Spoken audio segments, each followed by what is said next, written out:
BJP की सरकार को हमने बड़े उत्साह से हम सबने वोट दिया था, और वोट बैंक की राजनीति अगर कोई भी सरकार करती हो तो ये उचित नहीं होता, क्योंकि विकलांगों का भी वोट बैंक अब है, ये सरकार को ध्यान रखना चाहिए, चाहे सरकार किसी भी पार्टी की हो। बीजेपी आज ये जो विधेयक आना है, भाई रुंगटा जी ने तमाम सुझाव दिए हैं और सुझाव सारे ही सराहनीय हैं, सारे तर्कसंगत हैं, जिनको माना जाना चाहिए। और आयोगों की बात जहाँ तक है, ये बात सही है कि चाहे माइनॉरिटी का कमीशन हो, चाहे वो बैकवर्ड्स का हो, चाहे वो शेड्यूल कास्ट का हो, जब वहाँ उनका प्रतिनिधित्व तो सर्वाधिक है तो हमारा क्यों नहीं, ये बात बिल्कुल ठीक है। और इसी तरह की तमाम जो भी संगतियाँ हैं जिन पर उन्होंने अभी विचार व्यक्त किया है, निश्चित रूप से उन पर हम राय करेंगे। मित्रों, एक चीज़ और मुझे लगता है ये सरकार कुछ छिपा भी रही है हमसे।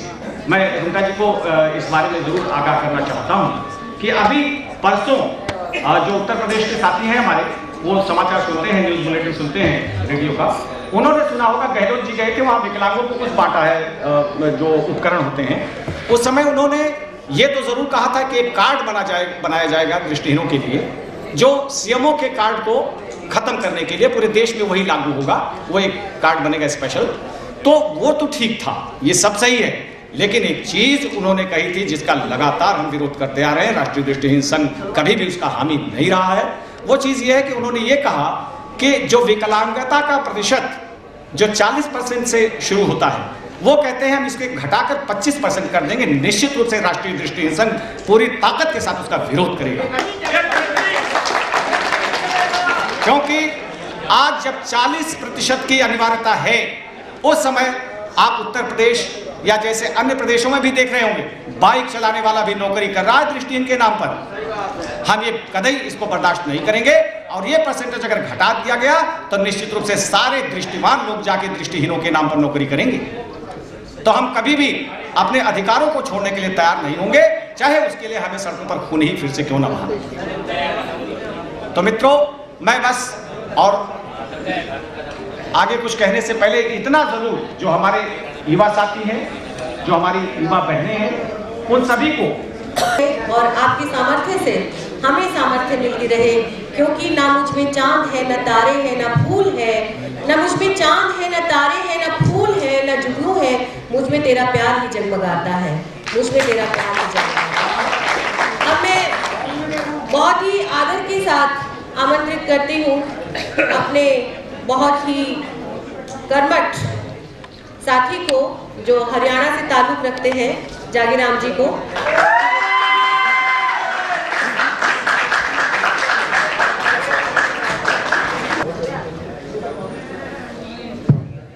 अन्य पदाधिकारीगण भाई इंदर जी, चंद्रवीर जी, नवीन जी, शिव कुमार जी,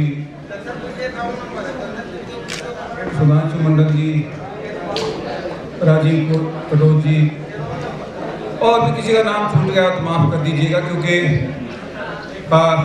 हमारे समर्पित कार्यकर्ताओं का नामों का कम महत्व, लेकिन कामों का ज़्यादा महत्व है। आज इस अवसर पर बहुत से बिंदु विचारे गए, मैं बहुत लंबी बात नहीं करूंगा, क्योंकि आखिर के समय में जितना लंबा मैं खींचूंगा आप लोग उतने ही बोर होंगे। तो मैं 2-3 बातें कहना चाहूँगा जो कि बहुत जरूरी सी लगती हैं।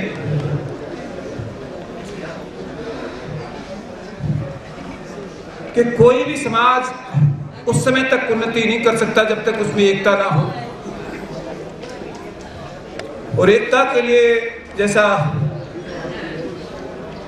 हमारे वरिष्ठ साथी भरत जी ने बड़ा सुंदर कहा था कि भाई झंडे कितने ही हो लेकिन डंडा तो एक ही हो, और ये तमाम तरह की जो चीज़ें हैं वो रुंगटा जी के नेतृत्व में होनी चाहिए। क्योंकि कोई एक व्यक्ति अगर हम लोग नहीं मान्यता देंगे तो कोई और उसे मान्यता क्यों देवे, इस बात को हमें याद रखना चाहिए। तो हमें सदा तत्पर रहना है। रुंगटा जी जब भी आवाज़ देवें, एने भी अपने आप में एक पढ़े लिखों की संगठन बना था कभी, लेकिन रुंगटा जी की देख रेख में ये आखिरी व्यक्ति तक की जो बात हम करते हैं ना, वो सही मायनों में NFB में रुंगटा जी ने साबित किया है कि सबसे निचले व्यक्ति तक कैसे पहुंचा जाए, चाहे उसके लिए भूख से रोको अभियान चलाने पड़े, चाहे झाड़ू बनाने के उद्योग चलाने पड़े, चाहे TRC चलानी पड़ी। इस सब का उद्देश्य यही था कि अनपढ़ व्यक्ति को भी रोजगार बराबर मिल सके। इसी तरह से महिलाओं की स्थिति इस मुल्क में क्या तीसरी दुनिया के सभी देशों में खराब है और उन्होंने एक यत्न किया है कि महिलाओं के लिए कुछ पद आरक्षित करके ही नहीं बल्कि लड़कियों को अधिकतम वजीफा दे करके उन्हें शिक्षित किया जाए और उन्हें रोजगार दिलवाया जाए। तो हम सबका भी दायित्व है कि गर्ल एजुकेशन पे, गर्ल्स एम्प्लॉयमेंट पे जितना ज़्यादा हम काम कर सके उतना ही बेहतर होगा। और अंत में मैं पुनः आज के इस संकल्प दिवस पर तमाम कार्यकर्ताओं साथियों को बधाई शुभकामनाएं तो देता ही, लेकिन जो संकल्प, जो एक घोषणा माननीय रुंगटा जी ने पढ़ी थी, हम सब ने उसे साथ साथ पढ़ा था, उस सब को हमें याद रखना चाहिए और उसके संकल्प में लगे रहना चाहिए। भाई विचित्र विजय जैसे लोग जो किसी न किसी रूप में किसी पद पर न रहते हुए भी आज तक संगठन के प्रति सदा सजग रहे हैं, ऐसे लोगों की ज़्यादा ज़रूरत है। तो अंत में मैं इतना ही कहूँगा कि माननीय रुंगटा जी ने लोगों को बहुत ऊपर उठाया है और ये आगे भी लोगों को आगे बढ़ाने का काम करेंगे।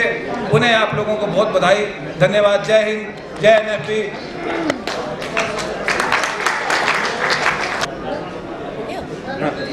साथियों, अब मैं हमारे बीच बिलासपुर में पढ़ने वाली एक छात्रा विद्यमान है जो एक कविता प्रस्तुत करेंगी। तिलोत्तमा है अंदर, दीपक सभागार में उपस्थित है बिलासपुर से।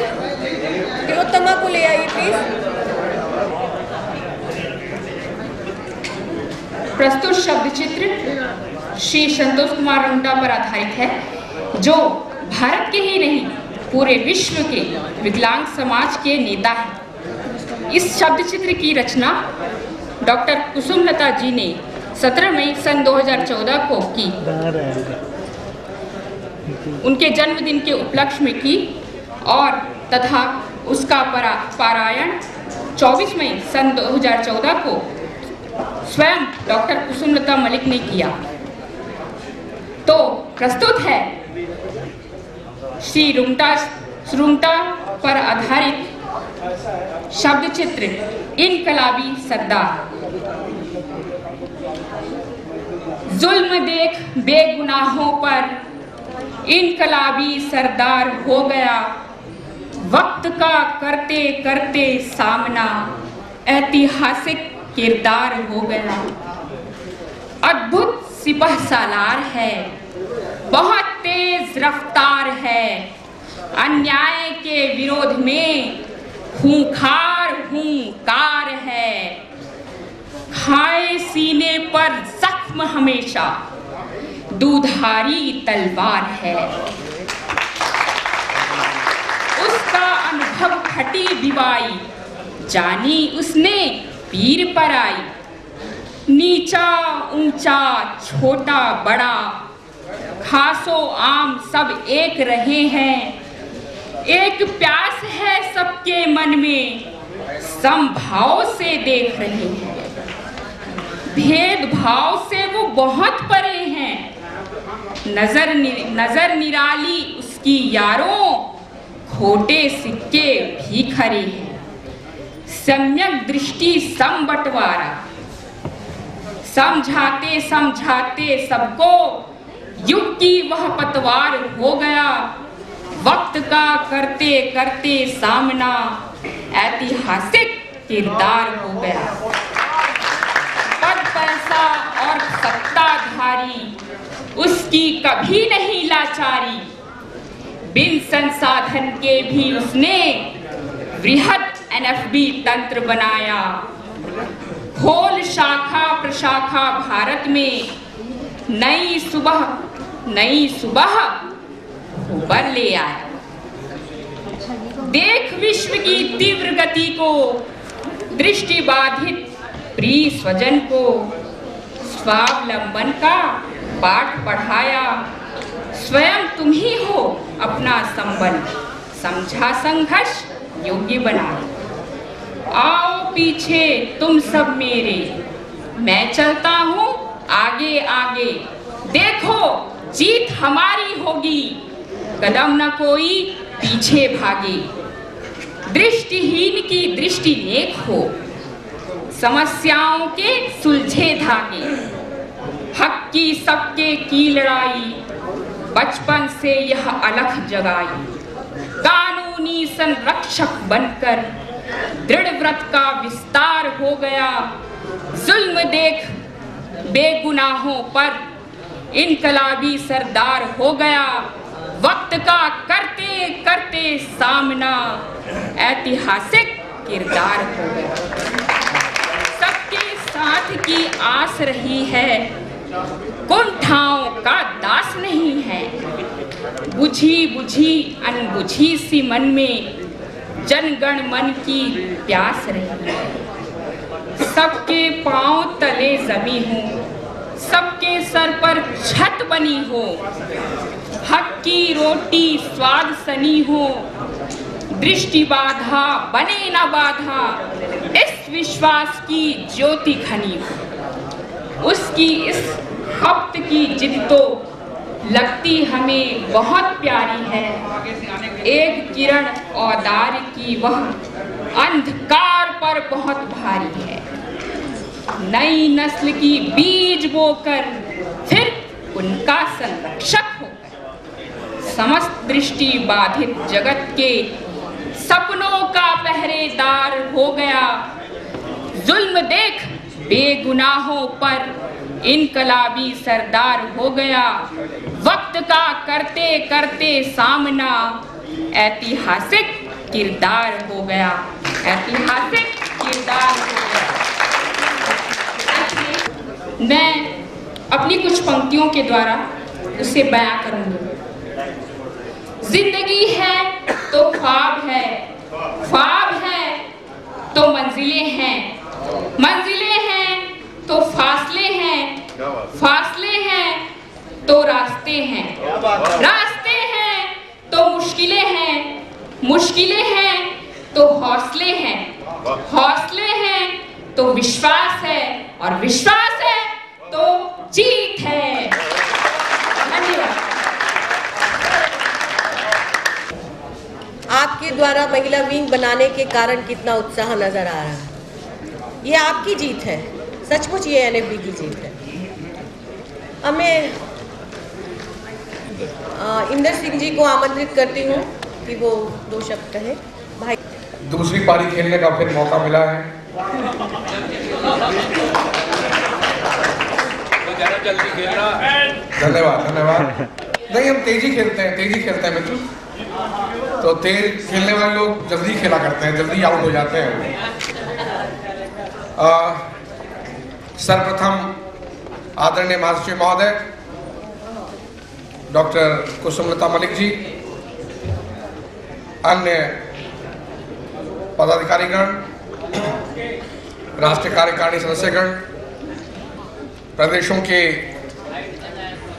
सभी उपस्थित महासचिवगण, अध्यक्षगण, अन्य पदाधिकारीगण, निश्चित रूप से ये बड़ा हर्ष का विषय है कि 16 मार्च 1980 के इस दिवस की याद में माननीय महासचिव महोदय ने जो निर्णय लिया है कि इसे हर वर्ष हम लोग अलग अलग तरह से मनाएंगे और बेरोजगार साथियों की, युवाओं की और विद्यार्थियों की भूमिका अलग अलग प्रकार से तय की जाएगी। ये निश्चित रूप से हम सबके लिए बड़ी गर्व की बात है। मित्रों, यह बात बिल्कुल सही है कि राष्ट्रीय दृष्टिहीन संघ के कर्मठ सिपाही जो रहे, उस पृष्ठभूमि से जब मैं कक्षा 8वीं में था तो प्रभावित हुए बगैर नहीं रह सका। और मैं भी सिंह साहब की तरह और पूर्व वक्ताओं की तरह बीआरए का एक विद्यार्थी रहा हूं, जहां अनुशासन के नाम पर विद्यार्थियों को एनएफबी से दूर रखने की सलाह दी जाती थी। लेकिन सिपाहियों की गाथा, उनका गुणगान और उनकी उपलब्धियां थी, उनसे प्रभावित होकर मैंने भी तय किया कि मैं उस श्रृंखला का एक सदस्य बन जाऊं। और तब से आज तक संगठन की सेवा में, संगठन द्वारा दिखाए गए रास्ते पर चलते हुए आपके बीच खड़ा हूं। मित्रों, संगठन ने यूं तो बहुत उतार चढ़ाव देखे हैं। मुझे याद आता है 1999 का चुनाव।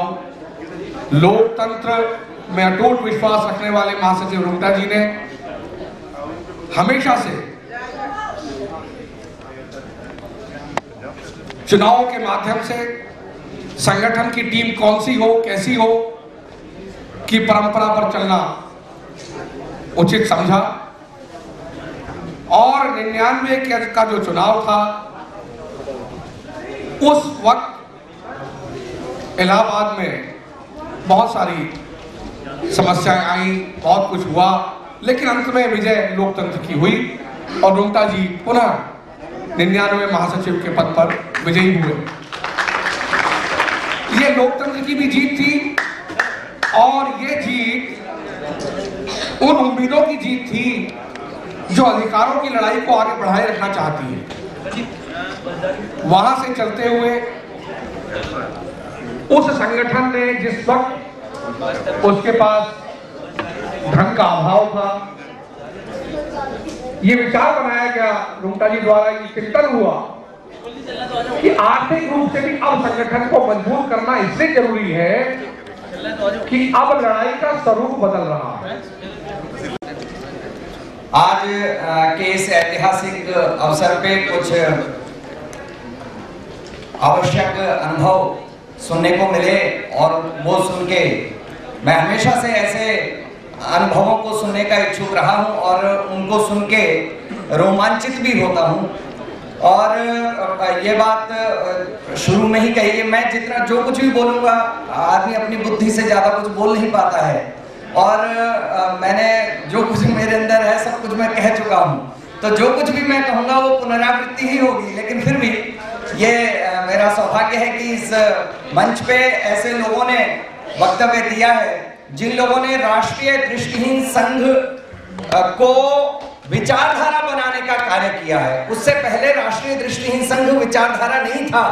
राष्ट्रीय दृष्टिहीन संघ विचारधारा तब बना जब राष्ट्रीय दृष्टिहीन संघ ने माननीय रुंगटा जी के नेतृत्व में आंदोलन की राह पकड़ी और आंदोलनों के माध्यम से जहां एक और लोगों में जनजागृति लाने का प्रयास हुआ और वहीं पर जो लोग हमारे मेहनती लोग तैयार कर रहे थे, लोगों को पढ़ा लिखा रहे थे, उनको प्लेसमेंट दिलवाने के लिए जिस जो समय की मांग थी, समय की मांग के अनुसार चलना रुंगटा जी के नेतृत्व की सबसे बड़ी मांग है। उसका काफी सारा सारांश इंदर सिंह जी ने अपने वक्तव्य में दे दिया है, तो उसको दोहराने की आवश्यकता नहीं है। लेकिन मैं ये समझता हूं कि आगामी वर्षों में जब हम संकल्प दिवस मनाएंगे तो उस समय अधिक शुचितापूर्ण माहौल में और अधिक जोश के साथ, थोड़ा सा कांग्रेस इन्होंने मामला गड़बड़ कर दिया,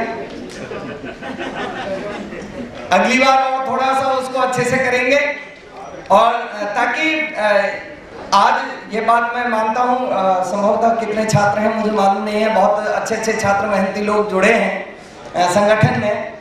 मैं जानता हूँ यूनिवर्सिटी से जुड़ाव है मेरा, मैं जानता हूँ कि आज छात्रों की अटेंडेंस कंपल्शन जैसी कई सारी समस्याएं हैं जिसके कारण कि शायद उस तल्लीनता के साथ जुड़ना कुछ लोगों के लिए संभव नहीं होता है। लेकिन फिर भी हमको इतना कैलकुलेटिव होकर चलना होगा छात्रों को। आज हम लोगों से ज्यादा, मैं बहुत बड़ा नहीं हूं लेकिन फिर भी मेरे टाइम में भी उतना अटेंडेंस का हिसाब किताब नहीं होता था, लेकिन आज होता है, उसके मार्क्स भी मिलते हैं। तो कई बार स्टूडेंट्स उसका वो साइड लेते हैं कि भाई हमारी ये प्रॉब्लम है। प्रॉब्लम है भी। मैं ये कहना चाहता हूं कि आपको कैलकुलेटिव होने की जरूरत है कि कब आपको छुट्टी लेनी है, कब नहीं लेनी है।